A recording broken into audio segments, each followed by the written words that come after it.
Ces deux titres d'anthologie de bande dessinée britannique des années 70 ont bien leur place parmi mes nombreuses Madeleines de Proust à la charnière des années 80, et pour de nombreuses raisons. D'abord, biberonné que je fus, dès que j'ai su lire, et donc depuis déjà plusieurs années, à la science-fiction, aux super-héros et à la dystopie, l'année 77 a marqué rétrospectivement, en quelque sorte, ma seconde naissance, entre le cartoon Spider-Man, Star Wars au ciné et mon premier Strange des éditions Lug. Avec Goldorak l'année suivante, tout cela ne faisait que commencer, nous y reviendrons. Bref, en vacances dans le Nord-Pas-de-Calais, en cet été 1981, je trouvais dans des bric-à-brac, déversant pêle-mêle, figurines mégots qui aujourd'hui valent un bras, et gadgets improbables. Des BD, pulp, petit format, par lot de 3, scellés et cellophanés en méga promo alléchante. J'étais loin de me douter que la Belgique, toute proche, se débarrassait en réalité de ces surplus de BD de science-fiction pour adultes, ce qui expliquait le cellophane, ce dont mes parents n'avaient absolument aucune idée. Ce fut une découverte. Force X n'a vécu qu'un seul numéro, en juin 1980, mais nous présentait déjà les 3 séries, qui constituèrent la première ossature de son successeur, à savoir Superforce. Force X lui-même, à savoir John Probe, le super-agent secret cyberpunk au destin tragique, amélioré à l'acupuncture électronique entre l'homme qui valait 3 milliards et Johnny Mnémonique. Invasion et sa 3e guerre mondiale, avec cette armée de l'Est totalitaire vitrifiant l'Europe continentale et envahissant tout le Royaume-Uni, avec des citoyens prenant leur seul fusil et organisant la résistance. Enfin, Star Blazer et ses conspirations galactiques entre Valérian et The Expanse. La 4e BD à base de chats craignos ne refit jamais surface et je m'en réjouis. Force X devint donc Super Force et connut 14 numéros d'octobre 1980 à octobre 1981 avec des rééditions sous forme d'albums réunissant plusieurs volumes. Je pense que les éditions n'étaient pas satisfaites du titre original qui pouvait éventuellement induire en erreur. Ici, en effet, pas de petites dames dévêtues, mais des thèmes dramatiques et matures, et surtout le dessin réaliste ultra-violent de la plupart d'entre elles. Lisons un petit peu ça, tiens. La nouvelle collection Superforce propose chaque mois à ses lecteurs des histoires fascinantes et inédites, entièrement en bande dessinée. Bien que l'action de ces différents récits se déroule dans des lieux et à des époques différentes, les héros ont un certain nombre de points communs.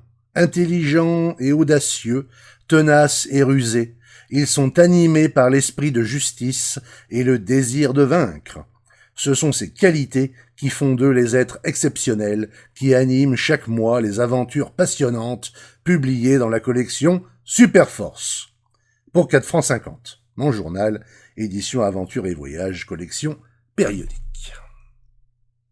Dessinateurs et scénaristes se relayaient et n'étaient même pas, bien que parfois connus, crédités. L'impression en noir et blanc atténuait toutefois les scènes les plus violentes. 2 autres séries britanniques, tout aussi pacifistes, figurèrent ensuite au menu. Jeu de massacre, adaptation pure et simple de Rollerball, et surtout la première apparition en France, et traduite, s'il vous plaît, du célébrissime Judge Dredd. L'ensemble, malgré la distribution aléatoire et bon marché, revêt cependant, avec le recul, un intérêt artistique certain, et également historique, bien entendu.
Bon, après ce retour sympathique dans le passé,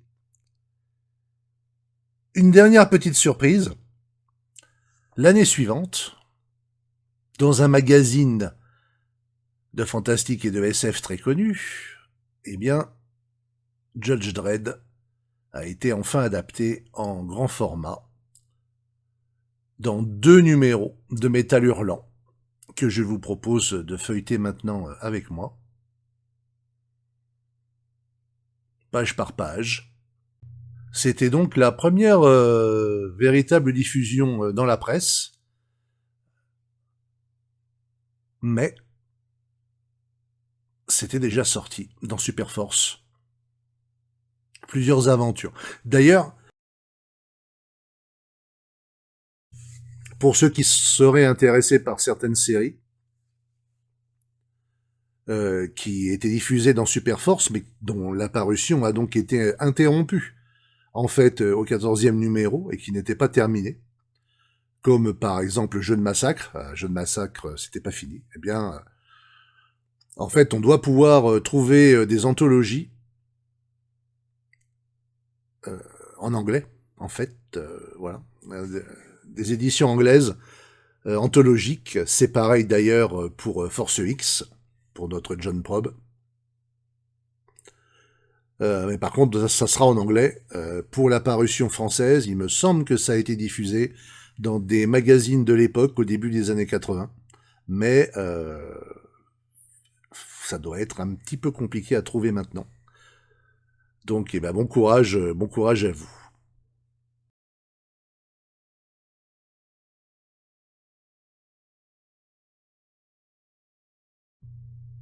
Le 2e numéro de Métal Hurlant, avec carrément la couverture cette fois-ci. Une histoire un peu particulière, visiblement. Un arc un peu spécial de Judge Dredd. Et j'avoue que je ne suis pas très très grand connaisseur. Je connais le minimum. J'en sais le minimum sur lui. Évidemment, j'ai vu le film avec Stallone aussi, qui a des bons côtés, mais bon, on est un peu loin du compte. Donc voilà. Les numéros de Métal Hurlant, c'est encore pas trop compliqué à se procurer. En tout cas, les éditions françaises. Ça va encore, question prix. Concernant les Force X devient très rare en tant que one shot, et les Super Force, on en trouve encore, selon les épisodes évidemment, les prix varient. J'ai cru voir récemment que ceux avec Judge Dredd évidemment valent plus cher. Ils sont plus rares, les derniers sont plus rares, et voilà, ça peut passer du simple au triple. Et pour se constituer une collection complète, sans trou, ça aussi, il faut s'employer un peu, il faut chercher. Peut-être faire aussi des vides-greniers ou des conventions de la BD. Ben, c'est une série, rétrospectivement, sur laquelle on sait assez peu de choses. C'est un peu compliqué d'avoir des sites sur Internet ou des pages qui en parlent. Il y a très très peu d'images disponibles. Voilà, ça court pas les rues, et c'est pourtant du matériel très très intéressant. Voilà. Écoutez, j'étais content de vous présenter ça. Si vous êtes intéressé par plus de détails, que je vous montre plus de pages de certaines séries, eh bien écoutez, ça peut se faire.